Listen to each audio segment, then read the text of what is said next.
तो ये है एक डेल का मेन बोर्ड लैटिट्यूड सीरीज़ का, और इसमें शॉर्ट है एसओसी।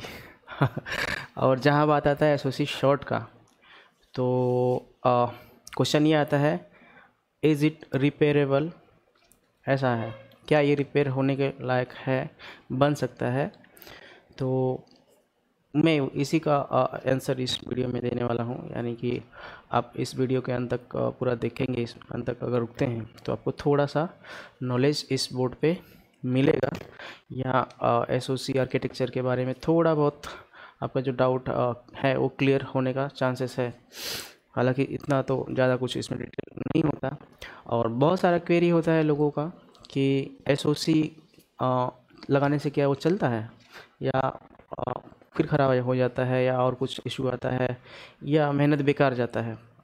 तो इस तरह का कुछ क्वेश्चंस हैं जो बहुत लोगों के पास हैं। तो शायद इस वीडियो में आपका वो इस बोर्ड के थ्रू मैं आपको आंसर देने का कोशिश कर रहा हूँ। और इस बोर्ड में प्राइम सप्लाई शॉर्ट है, यानी कि 1.8 का एक सप्लाई है, वो शॉर्ट है। और ये है 8 जनरेशन लेटेस्ट वाला मेन बोर्ड है, और इसमें हमको ठीक करना है, यानी कि इसका एसओसी का प्रॉब्लम निकालना है और दूसरा लगाना है। तो एसओसी रिप्लेस करने के पीछे क्या एक इतना ही चीज़ है कि एक कोई अच्छा वाला एसओसी आप रिवॉल्व करके लाए और उसको निकाल के डाल दिए, या आपने उसको फिक्स कर दिया? तो क्या इतना ही चीज़ है इसमें, या और भी कुछ होता है? तो दूसरों के केस में तो मुझे नहीं मालूम, लेकिन मेरे केस में मैं यहाँ पे जैसे रिपेयर करता हूँ तो यहाँ पे और भी बहुत सारा चीज़ होता है जिसको हम करते हैं। और वो क्या है, उसका थोड़ा सा एक ब्रीफ में देना चाहूँगा इस वीडियो के ज़रिए। तो आप इस वीडियो को देखते रहिए, मैं आपको थोड़ा बहुत आप सभी को एक्सप्लेन करने का कोशिश करता हूँ। और इस बोर्ड को एक बार मैं आपको दिखाता हूँ। तो ये बोर्ड है डेल का, जैसे कि अब एसओसी का अगर पार्ट नंबर देखें यहाँ पे, तो ये है SRFFX। और इसका थोड़ा सा डिटेल लेना चाहें हम, तो हमारे पास थोड़ा सा गूगल का हेल्प लेंगे यहाँ पे, और आते हैं कहाँ, मैं इसको दिखाने की कोशिश करता हूँ कि इसमें क्या क्या है। तो इसमें ऐसा है कि ये एसओसी है, और ये हमारा मेन बोर्ड है। इसका पार्ट नंबर आप देख रहे हैं यहाँ पे G712, और ये एसओसी। और ये जो है अच्छा वाला एसओसी मैं रखा हूँ एक रिवॉल्व करके। दूसरा यहाँ पे आपका बोर्ड का टॉप व्यू है, यहाँ पे भी पार्ट नंबर लिखा है। और ये जो सप्लाई है, यानी कि ये जो कंट्रोलर है, ये फ़िलहाल ये शॉर्ट है यहाँ पे। और इस प्रोसेसर के बारे में अगर बोलूँ तो पार्ट नंबर तो जैसे बताया मैं। दूसरा ये CPU Intel core i5 mobile processor है, i5-8265U सीरीज़ का है ये। और कुछ ये 1528 बॉल बीजीए है, इसमें बीजीए बॉल्स हैं। और ये आता है कहाँ पे, विस्कीलेक में आता है इसका कोर्स, प्रोसेसर कोर में। और जो शॉर्टिंग का बात है, वो शॉर्ट है हमारा ये सप्लाई, और इसको हमको चेक करना है और रिपेयर भी करना है। तो अगर मैं थोड़ा सा यहाँ पे दिखाऊं कि इसमें क्या शॉर्ट है, तो दिखाता हूँ यहाँ पे क्या है। तो एकदम ये 1.8 का लाइन जो है 0 ohms के आसपास हो गया है।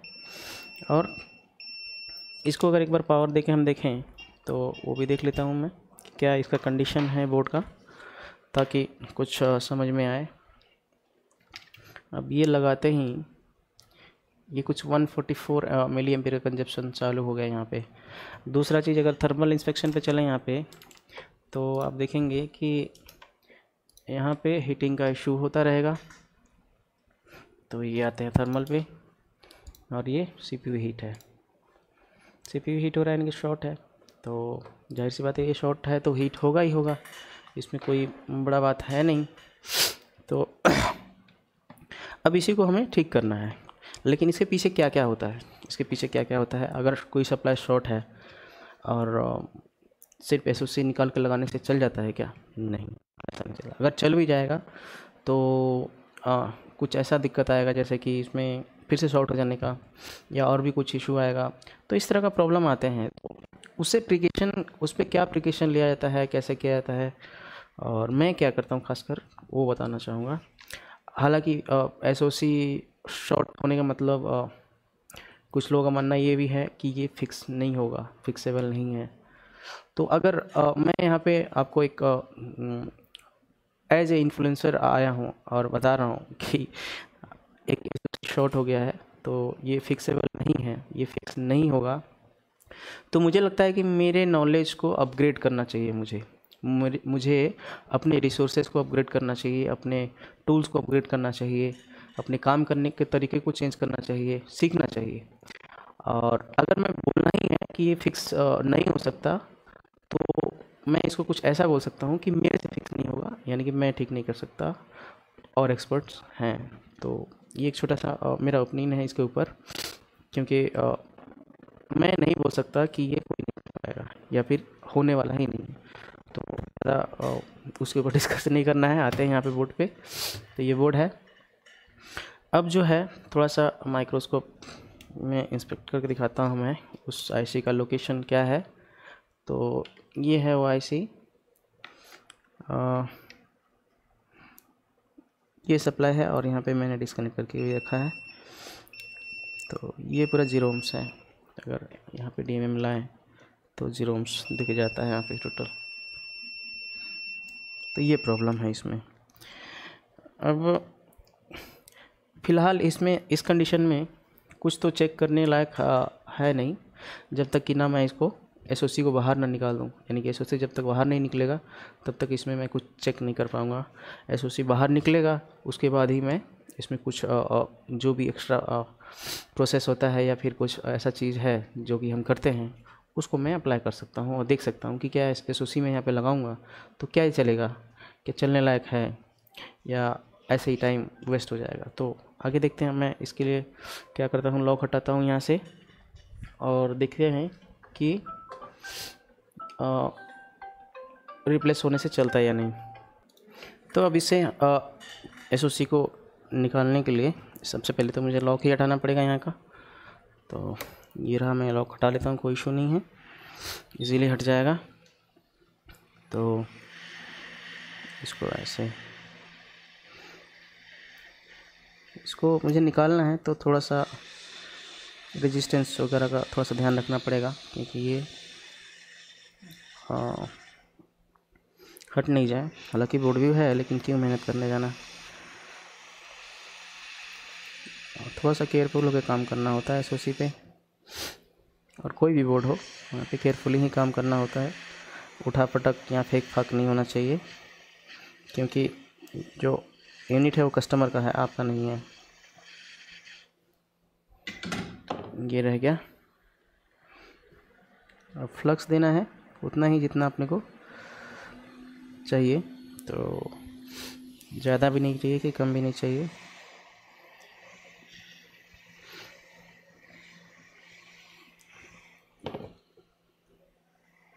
अब इधर भी थोड़ा चाहिए।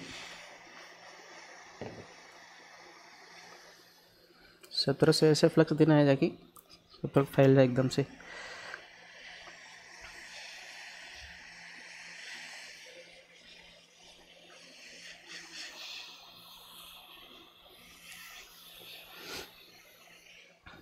ये हो गया। अब इसको हम क्या करते हैं, मशीन पे लेके लगा सकते हैं। यानी कि थोड़ा सा मैं इसको जूम करके दिखाऊं अगर, तो यहाँ पे दिख रहा होगा। हालांकि मेरे को लगता है थोड़ा सा और फ्लक्स दे देता हूँ, हल्का सा, ज़्यादा नहीं। और यहाँ पे ये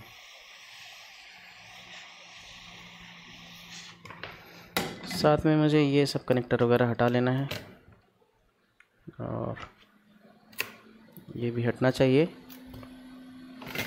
अब ये रेडी है बीजी मशीन पे लेके जाने के लिए, और वहाँ से इसको मैं उठाता हूँ, फिर इसको बाकी का प्रोसेस क्या होता है वो देखते हैं। तो हम चलेंगे कहाँ, बीजी मशीन पे। यह बीजी मशीन, और इसको प्रॉपरली मुझे अलाइन करना है ताकि ये इजीली मैं ऐसे निकाल सकूं। हालांकि मेरा BGA मशीन काफ़ी पुराना हो चुका है, लेकिन मस्त चलता है, इसलिए मैं इसको रखा हूँ।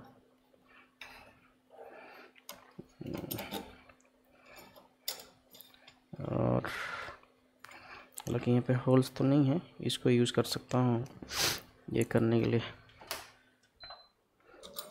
ये एक तो होल्स, दूसरा होल यहाँ पे है लास्ट में, इसको यूज़ कर सकते हैं। और ये रहा, हो गया।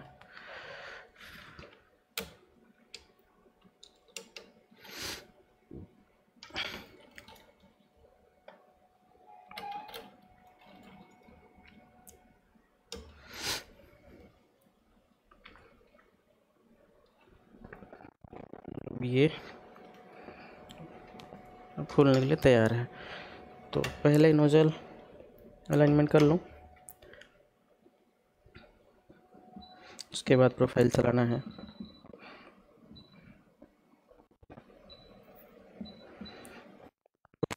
अब हर एक के लिए अलग अलग होता है, ये आप अपने हिसाब से सेट कर सकते हैं, मशीन के कैलिब्रेशन के हिसाब से।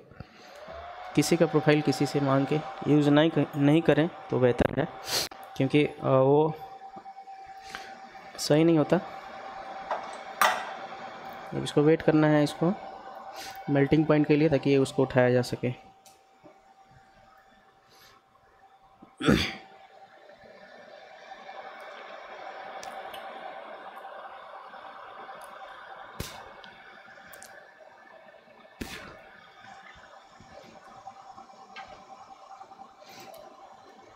हालांकि ये पूरा लेटेस्ट CPU है, यानी कि SOC, तो ये नोजल छोटा पड़ रहा है थोड़ा सा, हल्का, बाकी कुछ फ़र्क नहीं पड़ता है, उतना काम हो जाएगा।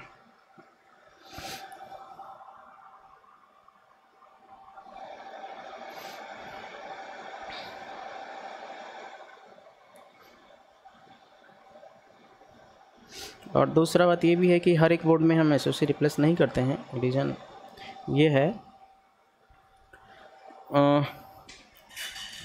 कि किसी बोर्ड का कम प्राइस है, जिसमें कम प्राइस है उसको रिप्लेस करके कोई फ़ायदा नहीं है। यानी कि हमारे पास कोई हैसवेल वाला है या ब्रॉडवेल वाला CPU है, और कोई भी ऐसा बोर्ड हो जिसमें आपको कम में बोर्ड मिल रहा है, तो उसमें SOC रिप्लेस करके कोई फ़ायदा नहीं है। हालांकि अगर कस्टमर का डिमांड है कि उसी का बोर्ड बने तो कोई प्रॉब्लम नहीं है, हम बनाते हैं, कोई दिक्कत नहीं है। तो इस चीज़ का ध्यान रखना होता है कि बोर्ड कॉस्टली हो या फिर वो बोर्ड मिलता नहीं, मतलब वर्थ हो लगाना CPU, क्योंकि वो कम में होता नहीं है, खर्चा ज़्यादा आता है। तो ये सब चीज़ है, इन सब चीज़ का ध्यान रख के काम करते हैं। लेकिन अगर कस्टमर का डिमांड है कि उनको वही चाहिए, क्लाइंट ये बोल रहे हैं वही बना के चाहिए, तो कोई दिक्कत नहीं है हमें करने में।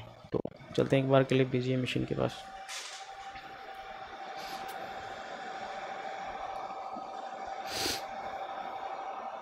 अभी मेल्टिंग पॉइंट आया नहीं है, आने वाला है।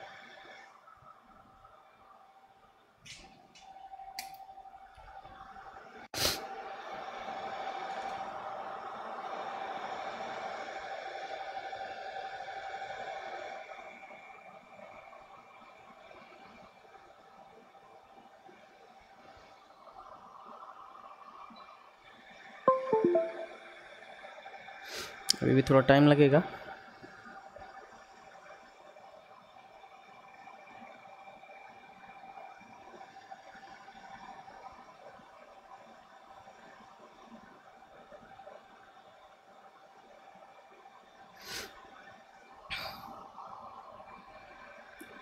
कुछ सेकंड लगेंगे इसको आने में। तो जैसे कि ये मेल्टिंग पॉइंट आ गया, अब इसको हम पिक कर सकते हैं, कोई दिक्कत नहीं है।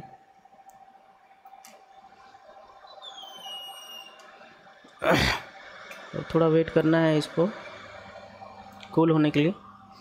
तब तक ये है हमारे पास SOC जो मैं अभी निकाला हूँ, और इसमें दिख रहा होगा कि ये कम्प्लीटली अलग पैकेज है और पुराने से मैच नहीं करेगा ये, यानी पुराने से जो है उसका अलग है, क्योंकि 8 जनरेशन दूसरा सीरीज़ भी है उसका, रिफ्रेश के नाम से आता है, जो केविलिक केविलेक रिफ्रेश से, लेकिन 7th जनरेशन के बाद वाला जो आर्किटेक्चर है वो शायद केविलेक रिफ्रेश के नाम से था, 8 to 8 सीरीज़ का, यानी 8 जनरेशन।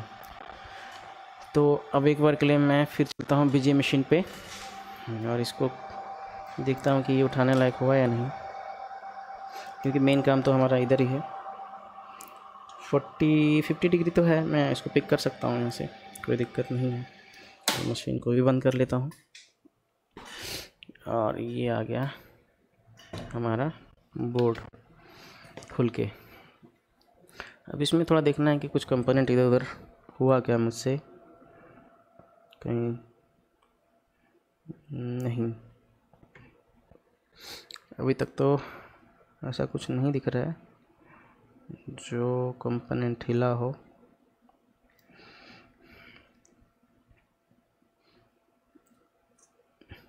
ये क्रिस्टल थोड़ा सा देखना होगा, बाकी सब सही है। इसको मैं फिक्स कर लेता हूँ।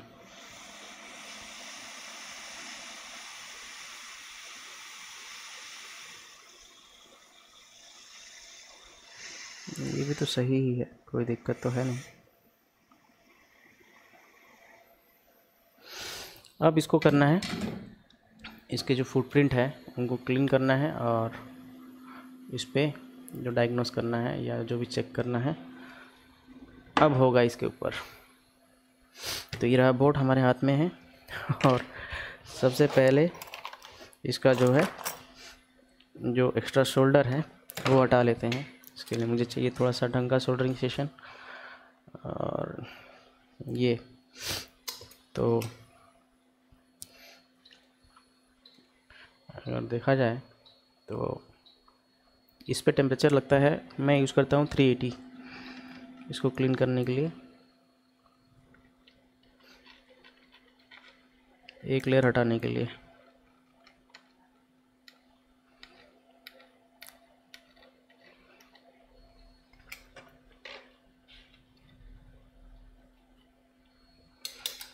लेकिन ये थोड़ा सा और ज़्यादा लेना पड़ेगा मुझे, तो बढ़ा लेता हूँ, कोई दिक्कत नहीं है। 390 में लिया, 390 टेम्परेचर है अभी फ़िलहाल। और इसको अगर देखें तो फ्लक्स थोड़ा चाहिए और भी।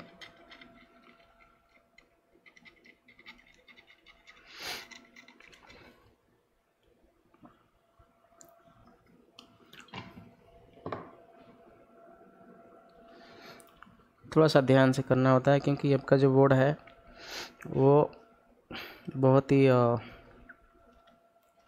पुअर क्वालिटी का डिज़ाइन हो रहा है और मटेरियल यूज़ हो रहा है ताकि ज़्यादा दिन लास्टिंग ना करे लास्टिंग ना करे।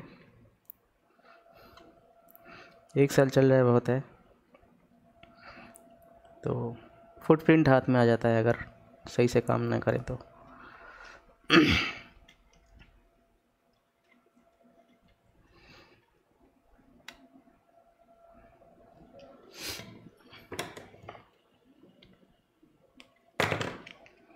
और भी एक बार करना है और एक बार।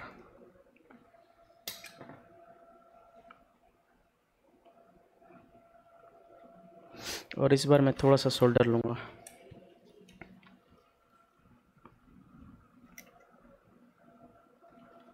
यहाँ पे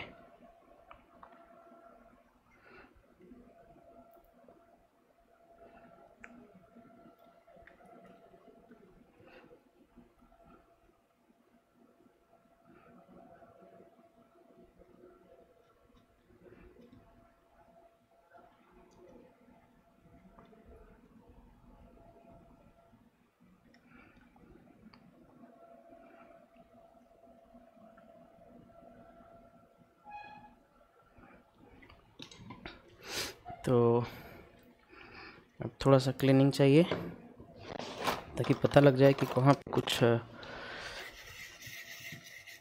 छूट गया है। तो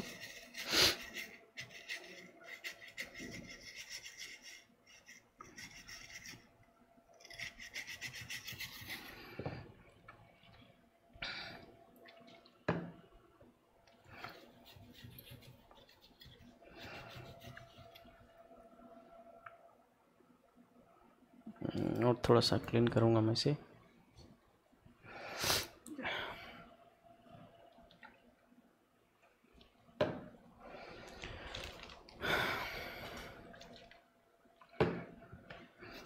एक ही बार फाइल एंड क्लीनिंग है, जैसे कि इसमें डायरेक्टली एसओसी लगा सकें।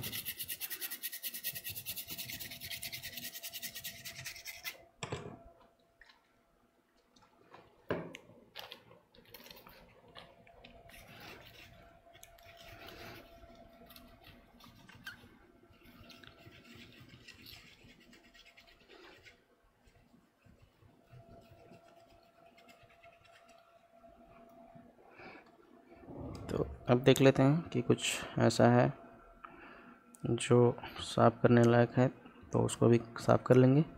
तो फ़िलहाल तो मुझे ऐसा कुछ दिखाई नहीं दे रहा है यहाँ पे, और सही है, ऐसा कुछ नहीं है जो कि साफ़ किया जा सके। ओके, तो अब अगला चीज़ है कि अभी हमें देखना है कि इसका अगर शॉर्ट हुआ है सप्लाई 1.8 का, तो क्या ये आगे भी शॉर्ट होगा, या फिर ऐसे ही कुछ मिसहैंडलिंग के चलते शॉर्ट हुआ है, या फिर उसमें कुछ उस सेक्शन में कुछ गड़बड़ी है क्या। तो उसको देखने के लिए कुछ इंस्ट्रूमेंट चाहिए, जैसे कि मैं यहाँ पे यूज़ करने वाला हूँ डीएसओ, और 2-3 चीज़ यूज़ करके इसमें पता लगाऊंगा कि वो सप्लाई एक्चुअल में वर्क कर रहा है या नहीं कर रहा है, या सही है कि नहीं है, या फिर लोड पड़ने पे, या फिर कभी ज़्यादा एम्पेयर कंजप्शन वहाँ पे होने पे वो उसमें कुछ बिहेवियर चेंज हो रहा है क्या।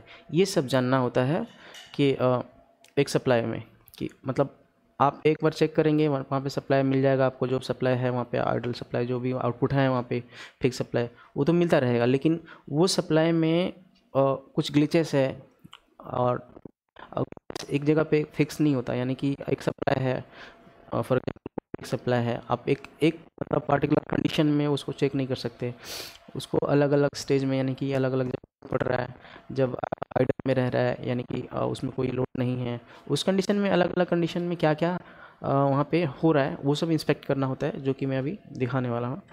तो फिलहाल मुझे क्या करना पड़ेगा, थोड़ा सा मैं आता हूँ इसके देखते हैं कि करना क्या है।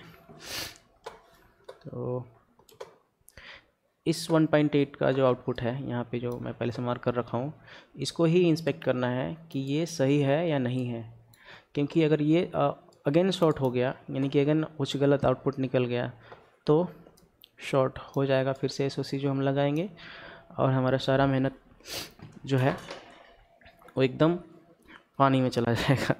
तो उसको देखना है। तो फिलहाल के लिए अब मैं ये देखना चाहता हूँ यहाँ पे कि जो बोर्ड है, बोर्ड का कंडीशन क्या है। अभी जो बोर्ड है इसमें कुछ डीसी इंजेक्ट करता हूँ और देखते हैं कि बोर्ड ये ऑन हो रहा है क्या, बोर्ड और वो सप्लाई जो है वो आउट कर रहा है क्या। ये सब थोड़ा बहुत इंस्पेक्शन करना है, और भी चीज़ है। फ़िलहाल देखना है कि वो आउटपुट कर रहा है यानी कि ये कहाँ लगेगा, ये तो डीसी यहाँ पे लगेगा, और ये रहा। अब यहाँ पे ये देख लेते हैं कि क्या कंडीशन है अब इधर का। तो अभी जैसे एम्पियर नॉर्मल हो गया है, और अब देखना है कि वो प्राइम सप्लाई रेडी है या नहीं है, या उसके लिए एनेबल चाहिए एसओसी से। तो एक बार देख लेते हैं, क्योंकि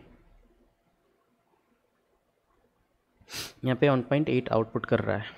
अगर ये 1.8 आउटपुट कर रहा है, यहाँ पे आउटपुट है, तो एक बार मैं 5 वोल्ट का रेंज लेता हूँ, तो अभी क्या दिखता है 1.860।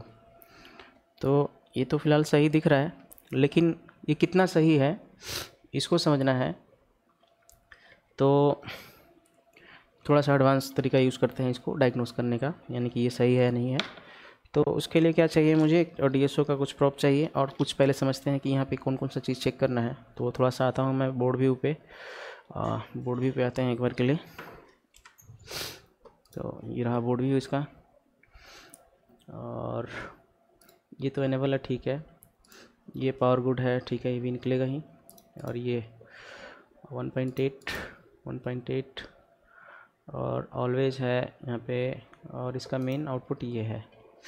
तो मेन आउटपुट अगर ये है तो मुझे और क्या देखना होगा, LX। ये थोड़ा सा मैं इसका स्कीमेटिक देखूं कि स्कीमेटिक में क्या है। मुझे ये पिन चेक करना है और ये देखना है, दो चीज़ हो गया। और नहीं, ये तो नहीं है, ये वाला है। तो इसका जो है यहाँ पे कहाँ है पावर गुड, सिर्फ पावर गुड है LX ये, और तो कुछ है नहीं यहाँ पे चेक करने के लिए। और ये भी एक बार देख लेना है किधर कोई ग्लिचेस है या क्या है। तो चलिए इसको देख लेते हैं। तो पहले तो मैं यूज़ करूँगा यहाँ पे सिंगल चैनल DSO का, यानी कि यहाँ पे इस्तेमाल करते हैं। एक एक करके जानेंगे कि इसमें क्या है। तो आ जाते हैं यहाँ पे, और ये इनपुट है आई थिंक, मुझे ऐसा लग रहा है।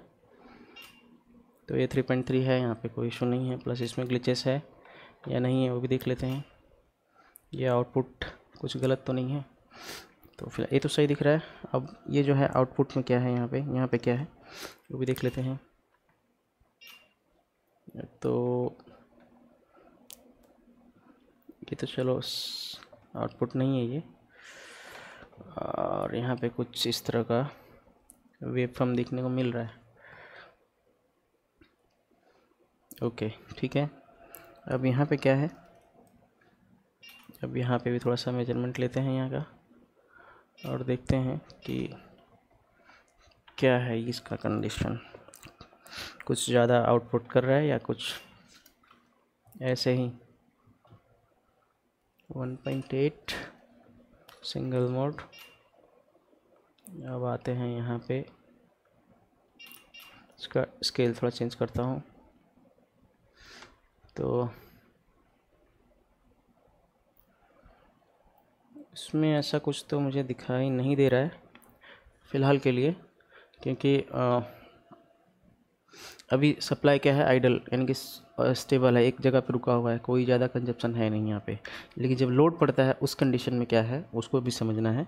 तो उसको समझने के लिए देखते हैं एक बार के लिए, फिर आता हूँ मैं वहीं पे माइक्रोस्कोप पे। और ये रहा। अब मुझे क्या करना है, कुछ कनेक्शन करना है यहाँ पे कुछ कनेक्शन चाहिए मुझे, क्योंकि मैं पकड़ के नहीं रख सकता इतना सारा। तो एक तो मैं ये कनेक्ट करूँगा, दूसरा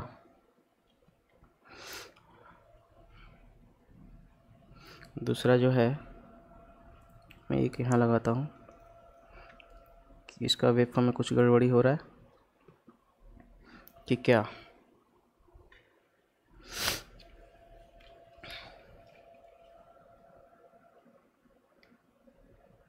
ठीक है, दूसरा जो है, दूसरा भी लगाना है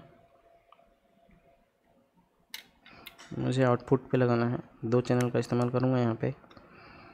तो ये आउटपुट है, यानी स्मूथ सप्लाई जो मेन आउटपुट यहाँ का। 2 चीज़ हो गया, और एक इंस्ट्रूमेंट यहाँ पे ऐड करूँगा। इसको मैं यहाँ पे लोड देने के लिए, तो उसके लिए मुझे एक तो ग्राउंड चाहिए। कहाँ से मिलेगा, ये यहीं से मिल जा रहा है, कोई दिक्कत नहीं। यहाँ से ले लेता हूँ मैं, शोल्डर कर लेता हूँ। ये हो गया ओके। दूसरा चीज़ फिर से मुझे यहीं पे ही लगाना है इसको, ताकि समझ में आए कि हो क्या रहा है यहाँ पे।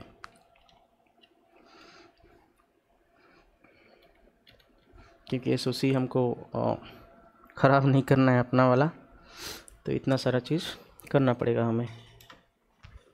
वापस से अगर आए तो मैं इसको ऑफ़ कर देता हूँ और आते हैं इंस्पेक्शन पैनल पे। तो ये वो जो जगह है जहाँ पे मैं सारा कनेक्शन कर रखा हूँ, और यहाँ पे मेरा DSO स्क्रीन है वगैरह वगैरह जो भी है, और अलग अलग टूल्स हैं। तो अब यहाँ पे क्या करना है, अब DC मशीन पे 0.3 का लोड पड़ा है, और अगर मैं DSO में थोड़ा सा चेंज करूँ तो अब देखेंगे यहाँ पे, इसको हटा रहा हूँ, दूसरा चैनल ऑन करते हैं, और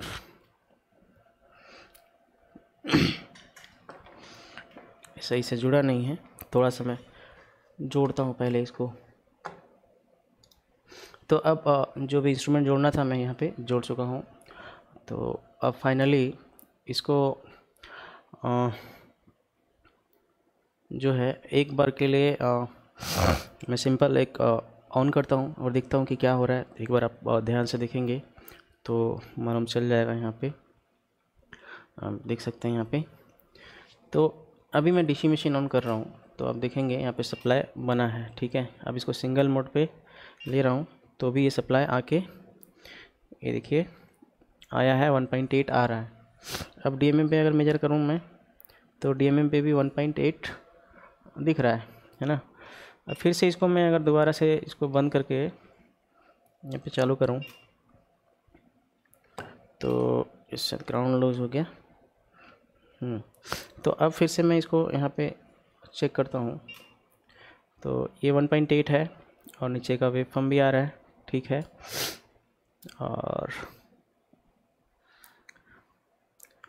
और यहाँ पे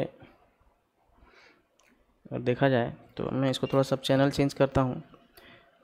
अब वेव फॉर्म को मैं ट्रिगर पे लूँगा और दूसरे वाले को नॉर्मल स्टेज में रखूँगा, तो ये आ गया। अब फिर से ग्राउंड हट गया। तो अब ये जो निचला वाला चैनल है वो सप्लाई का है, ऊपर का वेव फॉर्म है जो हमारा कॉइल्स पे आता है। अब ये यहाँ पे मैं इसको ट्रिगर पे रखा हूँ तो आपको दिखेगा कुछ इस तरह से आउटपुट बन रहा है, यानी कि IC इस तरह का वेव फॉर्म निकाल रहा है। और ये जो सप्लाई है नीचे वाला ये पर डिवीज़न 1 वोल्ट है, तो 1 वोल्ट पर डिवीज़न है, तो ये क्या हो रहा है, नहीं 10 वोल्ट पर डिवीज़न है। तो एक सेकेंड, इसको मैं 1 वोल्ट पर डिवीज़न करता हूँ तो ये कहीं ऊपर ही चला जा रहा है। तो 1x ठीक है। अब इसका जो 10x पे है प्रॉप, तो मुझे करना पड़ेगा 1x पे, तो ये रहा 1x पे, ठीक है। अभी कोई तो फिर से एक बार और सैंपल ले लेते हैं। तो अब क्या हो रहा है, अब 1.8 के आसपास आ रहा है, सप्लाई 1.8 है।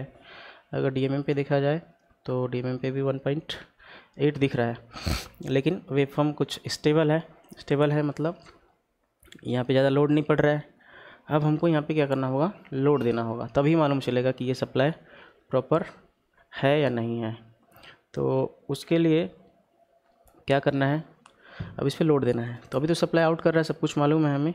अगर मैं और एक चीज़ यहाँ पे कुछ सैंपल ले लेता हूँ यहाँ का, ताकि जो है ना ये पता चल जाए, एक कंपैरिजन करने के लिए हम रख सकें। तो एक सैंपल चाहिए यहाँ का DSO पे ही। तो फिर से मैं चालू करता हूँ इसको और इसको कर लेते हैं डाउनलोड। यहाँ से इसी स्क्रीन पे आते हैं एक बार के लिए, यहाँ से डाउनलोड कर लेंगे और ये मिल गया हमें सैंपल, ठीक है। और ये हो गया 1.8 का वेव फॉर्म। चलो इतना ही लिख लेता हूँ, ठीक है। तो ये सैंपल भी मिल गया। अब मैं इसको क्लोज कर लेता हूँ। उसके बाद क्या करना है, फिर से मैं इंस्ट्रूमेंट पैनल पे ही आ जाता हूँ और मुझे अब ऐड करना है इस पर जो एक्चुअल में DC लोड है उसको, तब ये मालूम चलेगा कि क्या आउटपुट कर रहा है। अभी भी ये आउटपुट कर रहा है सप्लाई। अब मैं इसको कनेक्ट कर देता हूँ तो क्या होता है वो समझना है। तो ये सोल्डरिंग स्टेशन कूल हो गया, कोई दिक्कत नहीं है। आ जाएगा। तो अब मैं इस पर लोड देने वाला हूँ। तो लोड देने के बाद क्या होगा वो देखना है। तो अब डीसी लोड के साथ स्टार्ट करता हूँ इसको मैं, यानी कि इसके ऊपर जो लोड देना है। तो अब ये देखिए, ये क्या हुआ, इसमें कोई लोड नहीं है, यानी कि इसमें अभी कोई लोड नहीं है। एक सप्लाई आया और चला गया। अब डीएसओ को आप देखेंगे धीरे से, और एक बार तसल्ली से डीएसओ को देखिए, आपको दिखेगा यहाँ पे ये सप्लाई आया, और अब इसको मैं रन करूँ तो यहाँ पे सप्लाई नहीं, यानी कि बैंड नहीं आ रहा है। और यहाँ पे आप करंट भी देखेंगे तो 5 मिली एम्पियर का कंजप्शन हो रहा है, यानी कि कुल मिला के यहाँ पे जो है गड़बड़ी है उस आईसी में। अगर मैं एसओसी लगाता हूँ तो चलेगा नहीं बॉस, ये क्या होगा, शॉर्ट हो जाएगा। इसीलिए ये शॉर्ट हुआ है, और इसीलिए एसओसी शॉर्ट हुआ है, इसका यही कारण है। अब ये सब चीज़ अगर चेक नहीं करके हम डालते हैं, एसओसी लगाते हैं, तो हमारा एसओसी ख़राब हो जाता है। तो ये लफड़ा है। अब इसमें करना क्या है, अब मैं कोई भी लोड यहाँ पे दिया नहीं, यानी कि अब एक बार 500 मिली एम्पियर का लोड देख लेते हैं इंस्ट्रूमेंट पैनल से आके। तो इसमें 0.500 में दे देता हूँ सीसी, और इसको मैं ऑन कर देता हूँ। तो अभी ये ऑन है, 500 मिली एम्पियर का लोड के हिसाब से ऑन है। और अब देखते हैं कि राउंड करूँ वहाँ पे तो कुछ नहीं, वैसे ही आके गया। यानी कि अगर ये अभी देखा जाए तो ये आउट कर रहा है कितना, 1 वोल्ट पर डिवीज़न है। तो अगर लोड देने के बाद ये आउट कर रहा है 1 2 3 3.3। अब यहाँ पे आउटपुट जो है हमको मिल रहा है 3.3। अगर फिर से मैं एक बार पीसी स्क्रीन पे आ जाऊँ और देखूँ कि यहाँ पे देखिए, यहाँ पे मैं सिर्फ और सिर्फ कितना लोड दिया था करंट, यहाँ पे ज़्यादा लोड नहीं दिया था, 500 मिली एम्पियर का दिया था, यानी कि 500 मिली एम्पियर यहाँ पे ऑन किया था। ठीक है, अब वो 3.3 ले जा रहा है, यानी कि यहाँ पे 3.3 का आउटपुट आ रहा है लोड पड़ने से। और पहला अगर सैंपल देखा जाए तो पहला सैंपल में लिया था, अगर यहाँ पे मैं देखूँ तो वो हालांकि है नहीं। अब मैं पहला वाला एक बार सैंपल उठाऊँ तो 1.8 आप यहाँ पे देखेंगे 1.8 तो आ रहा है, लेकिन जब लोड पड़ने के बाद दिक्कत कर रहा है ये। तो यही चीज़ है, इसके लिए ही ये प्रॉब्लम हुआ रहेगा। और हालांकि अभी भी अगर हम इस पर बिना टेस्ट किए या बिना R&D किए अगर इसमें लगा देते हैं तो ये एक बार भी नहीं ऑन होगा, एकदम से शॉर्ट हो जाएगा एसओसी। तो अब सप्लाई ठीक करना है हमें, यानी कि ये सप्लाई जो है इसको ठीक करना है। तो उसके लिए ये आईसी कौन सा है, और आईसी एक बार देख लेते हैं ताकि इसमें ये समझ में आ जाए कि हमको लगाना क्या है यहाँ पे। अब इसमें ख़राब क्या है वो देखना है, आईसी ख़राब है या और कुछ ख़राब है। तो यहाँ ऊपर से फिज़िकल तो कुछ दिख नहीं रहा है, एक बार के लिए स्कीमेटिक में देखते हैं कि स्कीमेटिक में क्या है। स्कीमेटिक में यहाँ पे अगर देखा जाए तो इसको मैं एक बार के लिए हटाता हूँ, मेरा भी तबीयत ख़राब हो गया है, क्या कर सकते हैं। हाँ, तो अब यहाँ पे हमारे काम के लायक क्या है जो हम इसमें चेक कर सकते हैं। तो ये तो खैर पावर गुड है, इससे कोई लेना देना नहीं है हमें। ये एनेबल है, एनेबल तो हो ही रहा है। और LX ये और क्या है, और यहाँ पे कुछ है नहीं सिवाय कि क्या करने का, इसको रिप्लेस करने का। तो मैं इसका ऐसे ही अरेंज करता हूँ, तब तक के लिए 10 मिनट के लिए मैं होल्ड करता हूँ। तो अभी मुझे पार्ट अरेंज करना है, तो उसके लिए मैं थोड़ा सा समय लूँगा, और इसका दूसरा जो पार्ट आएगा उसमें मैं पार्ट रिप्लेस करूँगा, और जो भी रेक्टिफिकेशन हुआ या क्या चेंजेस आया वो सब कुछ मैं एक्सप्लेन करके दिखाऊंगा, एसओसी लगा के इसमें रिप्लेस करके कि ये चलता है या नहीं चलता है, चलेगा या नहीं चलेगा। तो इसको मैं यहीं स्टॉप कर रहा हूँ, रीज़न ये है कि कुछ कस्टमर हैं यहाँ पे। तो उनको अटेंड करना है। तो मिलते हैं और नेक्स्ट पार्ट में, तब तक के लिए सभी को नमस्कार। मिलते हैं फिर से।